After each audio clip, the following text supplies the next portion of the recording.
I think everyone knows quite well Strava for being a very famous running app and even like for cycling eventually. In today's world, technology is both, of course, a key enabler and also a challenge, since we discussed a bit our screens-based life and the fact that it sometimes keep us inactive.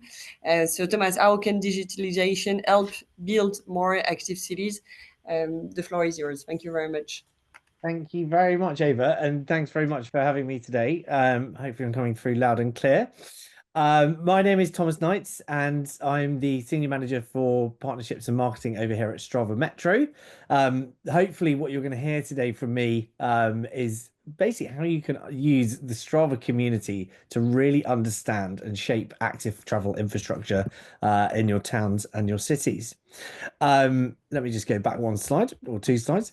Um, so, like I say, my name is I've been with Strava now for about 6 years, and one of the kind of big challenges that we often see is how do we basically make infrastructure better, safer, and more accessible for folks who want to be active all around the world, and how can we leverage the community to help do that? So one of the big takeaways today that I was hoping that many people will realize is that Strava is not just an app for people who are perhaps doing Ironman, triathlons, 10,000 meter kind of running races. We're a community of millions of folks around the world who are using the community to be active every single day. And more, we know that cities around Europe are starting to look like this, what you can see on the screen. And this is the ambition and the goal that we want to see more infrastructure. We want to see more people walking and cycling. We want to see more people engaging in any kind of physical activity. And we know that essentially community is a massive driver. So, for those that aren't familiar with Strava, Strava's a community of around 125 million folks who are on the platform. It's an app that you can upload or connect fitness devices to, and each week we see nearly 40 million activities shared. Interestingly enough, around 80% of activity happens in Northern Europe. Even though we're a US-based company, majority of activity does happen in Europe, which is really a privilege to work in the region because again, there's so much already happening in this area.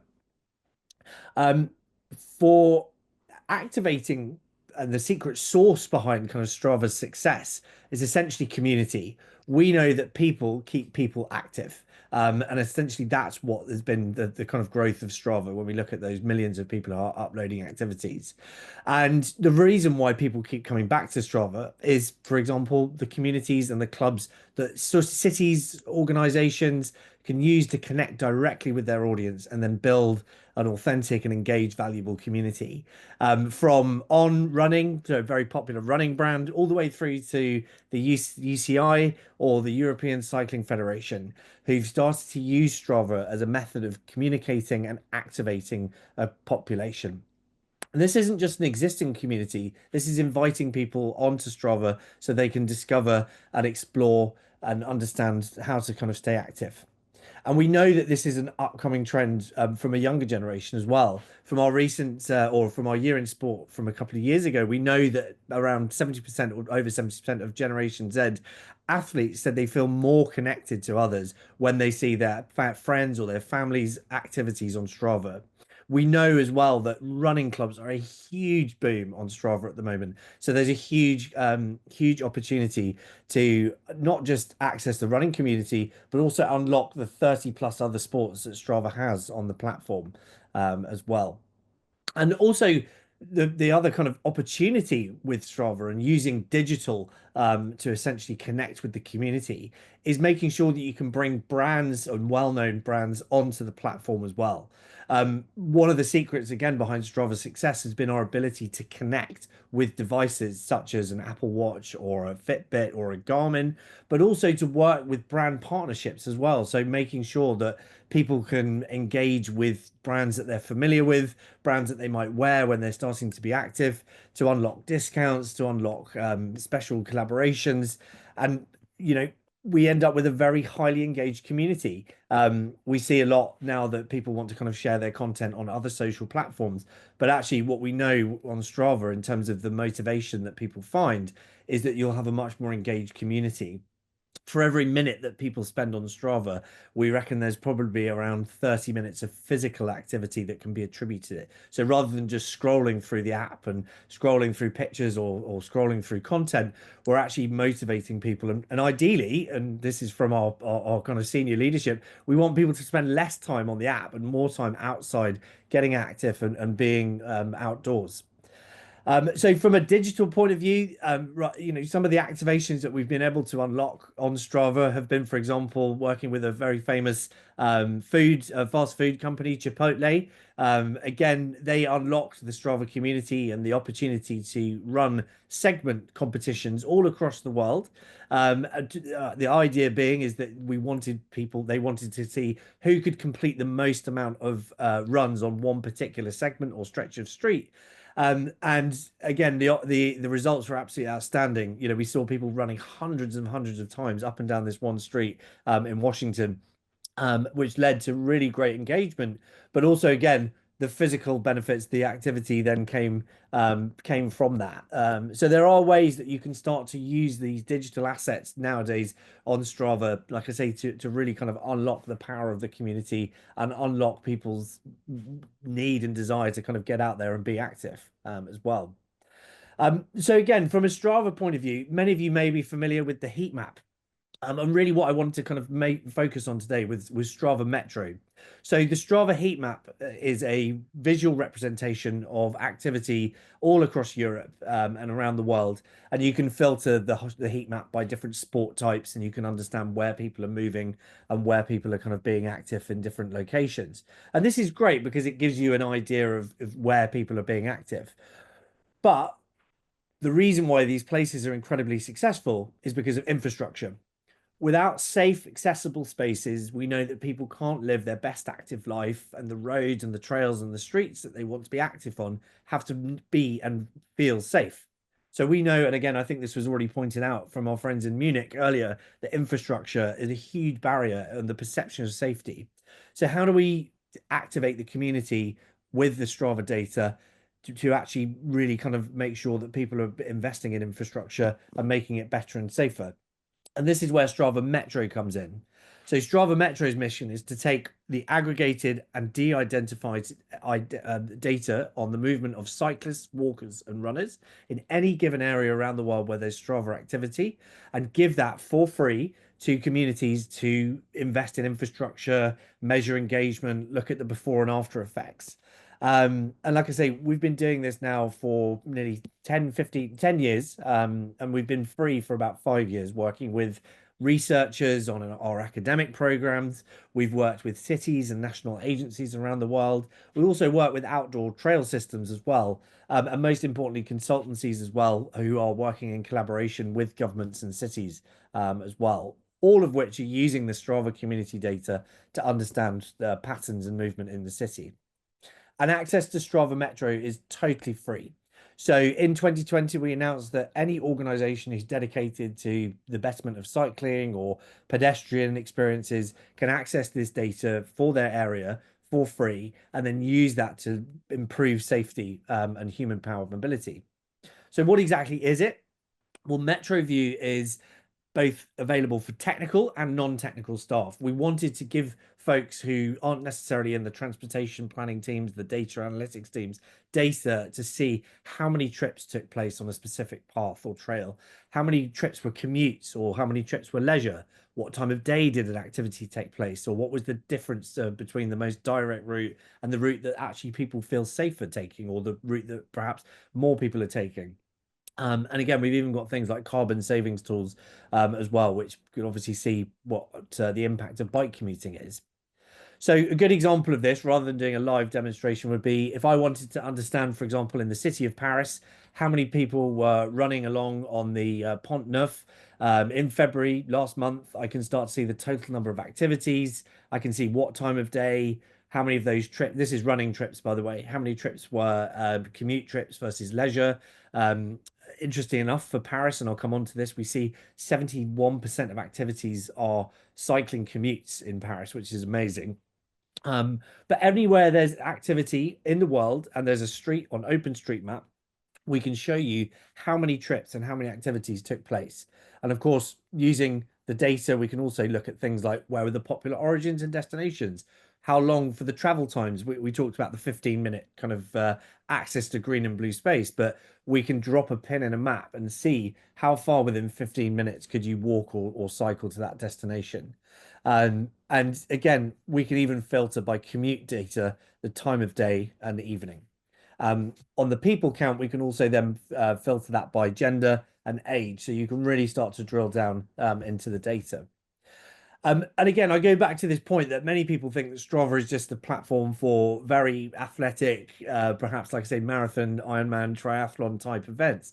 But actually, what we see, and again, this goes back to the impact assessment from the University of Munich, was that time is obviously a big barrier for people getting active. So where do we find the most time? On the commute. So people are looking at switching out their commute or their method of commuting to walking, cycling, and running. And in London, we saw 71% of the total cycling activities on Strava were actually commutes. That's a huge amount of commuting trips every single day, Monday to Friday. We also know that on Tuesday, for example, is the most popular day in Berlin. And again, 63% of all cycling trips last year were identified as a commute trip. In Paris, we're seeing a huge impact on e-bike activities. And of course, as you would expect with the Olympic legacy, nearly 74% of all of the cycling activities were uploaded with commuter trips as well. So it's really exciting to see that both what we might call sports or fitness activities are being uploaded at the weekends, but also we're seeing a huge amount of people uploading commutes during the week as well.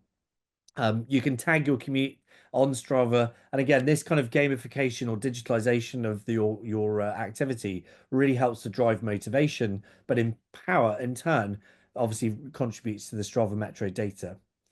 We also know that this is what consumers want. We know that from our own consumer research that when people hear about Strava Metro or hear about the social impact of their actions, they want to make them improve infrastructure. So they want to upload their activities. So again, I would encourage cities and government agencies to think about how they can use Strava, the platform, to really kind of drive some of these campaigns that we've heard about today. Um, Again, from a case study point of view, how is this being used? So in London, it's one of the most complex kind of transport systems in the world. And for the last, I think, nearly 8 years, Transport for London have been using Strava Metro data to essentially help optimize journey times. Again, the team in Munich was saying that time seems to be, again, one of the biggest kind of barriers to kind of traveling. So what if we made it quicker to cycle by bike? And what if you could make the traffic lights switch to green quicker by sharing your activity on Strava? So they've built a model which actively helps green time increase so that people who are walking and cycling through London are actually getting on their journeys faster and quicker. This tied in with other sources of data can really help power an active city and that kind of digitalization. Um, the team at Transport for London, again, have also used the Strava platform to help get people to explore London by bicycle. So they've leveraged the power of Strava and things like route creation by working with local cycling organizations and bringing this under a campaign to essentially promote everyday cycling. So they've worked with charities, they've worked with not-for-profits, and then linked out a route to each borough, to each neighborhood in London, and then use the Strava community to really promote the use of bike share to making sure that the kind of campaign is reaching an active audience as well and inviting new people on. And of course, this is great because it obviously leverages the Strava community, but it also makes sure that people feel seen and that they obviously kind of read about it in press as well. In Paris, post Olympics, we used the kind of segments that we saw earlier from the Chipotle example to really launch a City of Paris club and help people get motivated post Olympics. Now, of course, the most important thing is that they can utilize the Strava Metro data to look at the before and after effects of infrastructure, both permanent and temporary. And you can start to see that continued activity growth post summer 2024 as well. A bit further away from Europe, a good example, again, I noticed in the presentation earlier, there was talk about how employers, for example, are, obviously one of the kind of the keys to unlocking an active community.